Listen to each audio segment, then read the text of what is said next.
నుంచి రెవెన్యూ సదస్సులు. భూభారతి అమల్లో భాగంగా 4 మండలాల్లో ప్రారంభం. భూ సమస్యలు తెలుసుకునేందుకు ప్రత్యేక దరఖాస్తు. సో ఆ సమస్యలు తెలుసుకునేందుకు ప్రత్యేక దరఖాస్తు ఫారంలు కూడా రెడీ చేశారు. ఇప్పుడు అవి కూడా మీకు చెప్పే ప్రయత్నం చేస్తా. ఆ దరఖాస్తులో ఏమేమి అడుగుతారు అనేది. మే 1 నుంచి పరిష్కారం. కలెక్టర్ల నేతృత్వంలో సదస్సులు. భూ సమస్య లేని తెలంగాణ లక్ష్యం అని చెప్పేసి మంత్రి పొంగులేటి శ్రీనివాసరెడ్డి అంటుండు. సో పోర్టల్కు 36 గంటల్లో 5 లక్షల మందికి పైగా సందర్శకులు వచ్చినట్ట. ఎంతమంది? 36 గంటలల్లో 5 లక్షల మందిగా సందర్శకులు. తెలంగాణను భూ సమస్య లేని రాష్ట్రంగా మార్చాలన్న లక్ష్యంతోనే భూభారతి చట్టాన్ని తెచ్చినట్లు రెవెన్యూ శాఖ మంత్రి పొంగులేటి శ్రీనివాసరెడ్డి చెప్పారు. ఈ చట్టాన్ని ప్రయోగాత్మకంగా 4 మండలాల్లో అమలు చేస్తున్నామన్నారు.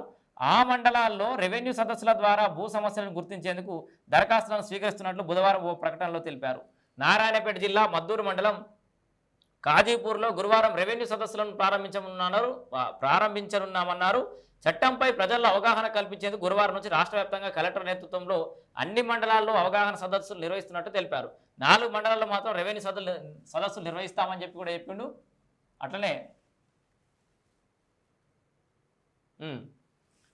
18న ములుగు జిల్లా వెంకటాపూర్లో నిర్వహించే రెవెన్యూ సదస్సులో తాను కూడా పాల్గొన్నట్లు తెలిపారు. నారాయణపేట జిల్లా మద్దూరు, ఖమ్మం జిల్లా నేలకొండపల్లి. సో ఏ జిల్లాలలో ఏ మండలాలలో ఈ రెవెన్యూ సదస్సులు నిర్వహిస్తారో మనం నిన్న కూడా చెప్పినాం కదా, ఇవాళ కూడా చెప్తున్నాం మళ్ళా చూడురి.